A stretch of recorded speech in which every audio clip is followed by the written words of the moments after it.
Now, I don't know who need to hear this, but Street Fighter V Championship Edition is a good game. Go cry to your mama. Your character don't want to represent your life. You stomping anybody, so make your choice right. Select to make your first pick. 10, 9, 8, 7, 6. Choose and pick the best one. 5, 4, 3, 2, 1. Select to make your first pick. 10, 9, 8, 7, 6. Street Fighter V is a game that may have many raged over, said was the death of Capcom fighting games back in the day.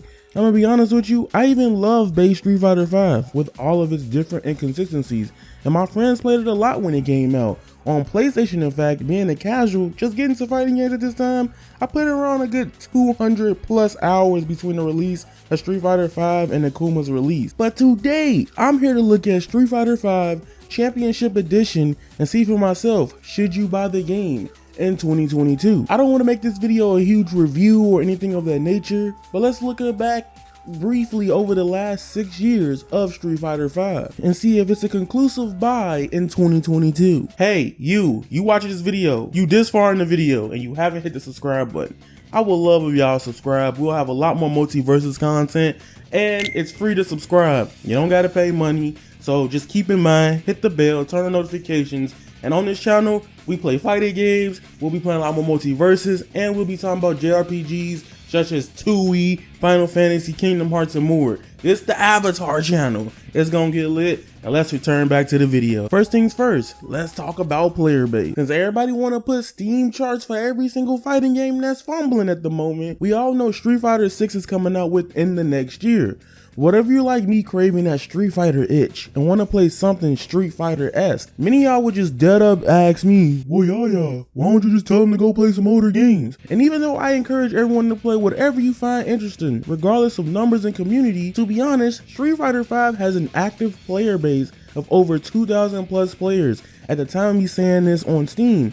And you can tell since it has crossplay, obviously it will have more players on PlayStation with over 117 million as the final PS4 sale numbers. Me personally, I'm a person who could just buy a game and play it by myself for hours. However, today, some of the most world's popular video games all come with a multiplayer component.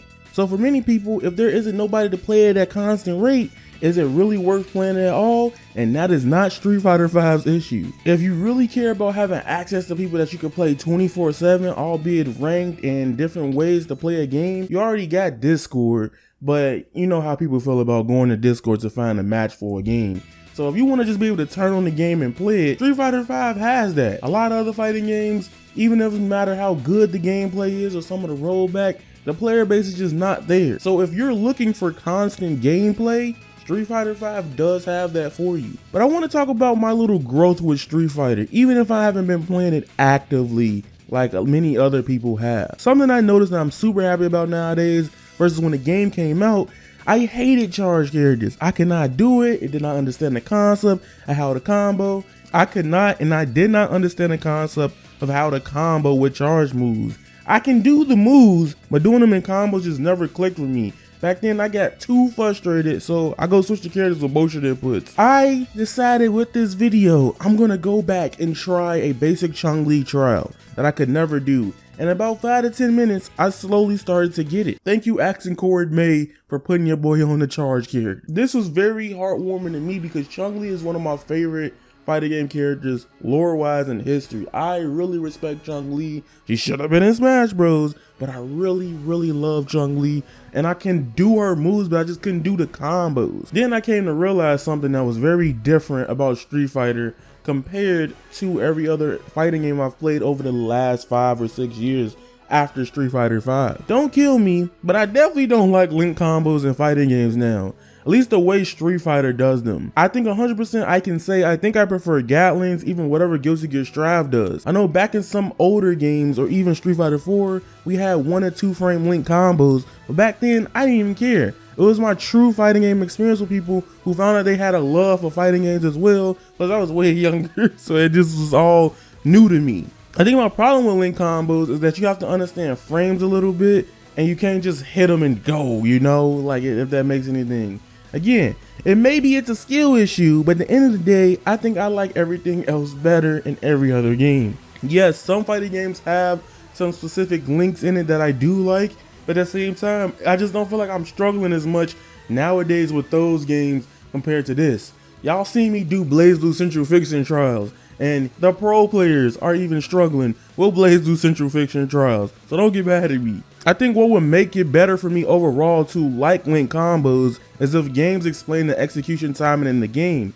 Yeah, they show you a trial, but they never really explain the science behind why are you hitting things in this pace of repetition. At least in Arxis games, when they show up the button interpreter, you kind of get an idea of like, alright, you're holding this too long or things of that nature. But it's just very weird in Street Fighter. I don't know, maybe it's just a skill issue at the end of the day. I do like that Street Fighter V being very linear with 3-frame links makes many combos way easier and better to do, more relaxed and just easy to just get things off. But since I stopped playing Street Fighter a lot in 2016 and tried 50 different games 6 years later, I explored that BlazBlue combos for me are king. And then there's MultiVersus Capcom, which I also love too. Now here's a hot take. Street Fighter is still constantly addictive because of how good it feels to hit someone. The hit stop is so good. Shout out to Daddy Sakurai. He explained why everything feels good to do always in Smash Bros. And Street Fighter. The only thing I don't like about Street Fighter V is V-Trigger. The idea is cool, the activation is hot, give characters pretty much new tools and installs pretty much is dope.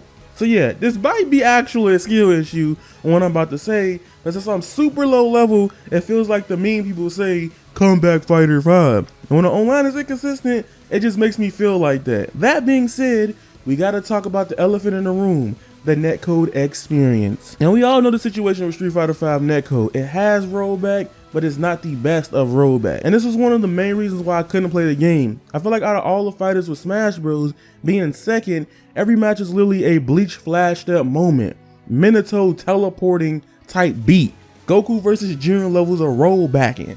Seriously though, something I gotta give credit to, the netcode is really good when you get matches going.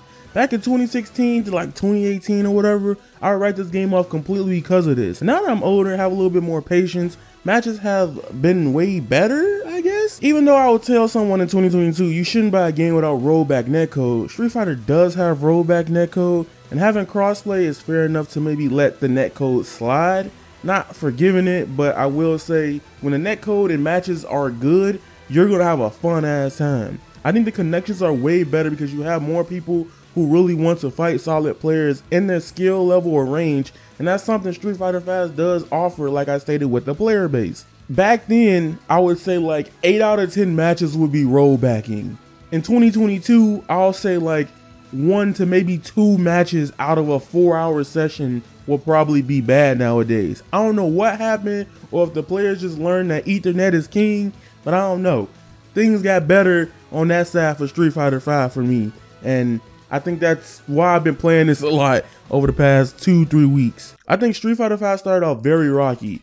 Man, people are thinking about the old history of Street Fighter V. Even though each version was getting better after Arcade Edition, it still wasn't enough. But I will say, Championship Edition is well worth the upgrade.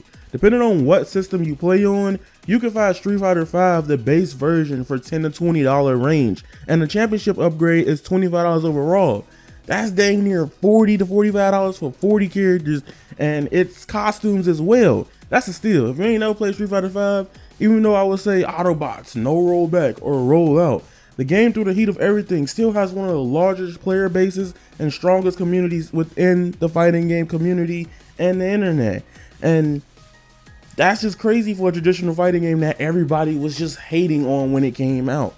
I'm telling you, Street Fighter 6 is on the track to probably change everything for Capcom and make their division be one of the best and reclaim their king status. So that being said, this is my thoughts on Street Fighter V is worth playing in 2022. I'll straight up answer it. Yes, it has so many good things going for it with the Championship Edition of the game, and it is not that hard to get into. You also have a lot of characters, albeit buying the Street Fighter V Championship Edition upgrade. That was a big criticism when Street Fighter V came out, that the roster was lacking. So keep that in mind. That being said, if you guys enjoyed this video and you want me to do this for other fighting games, go through some little experiments, comment down below. Make sure you hit the like button. If you got any games you want to see, comment down below. What fighting game do you think you should play or you want to ask me to try out in 2022? That being said, it's your boy Avatar Yaya. You guys are golden. Follow me on Twitter at... That being said, it's your boy Avatar Yaya. Follow me on Twitter at AvatarYaya_. You already know. And remember, you guys are golden, and that is raw. Squalla, peace, and I'm out. I've been the devil, I need me an arc in the water. My breathing, I feel like Tanjiro. Walking this bitch with a sound box, while she rock it, I keep me a domino. Bitch, on my dick, man, I feel like Kazaki. Stretching that pussy out like it's Pilates. I'm snatching the soul like right out of a body. Fire, I spitting, I feel like Dobby. White bitch, blonde hair, looking like Lucy. She from Kyoshi, I paint her face Suki.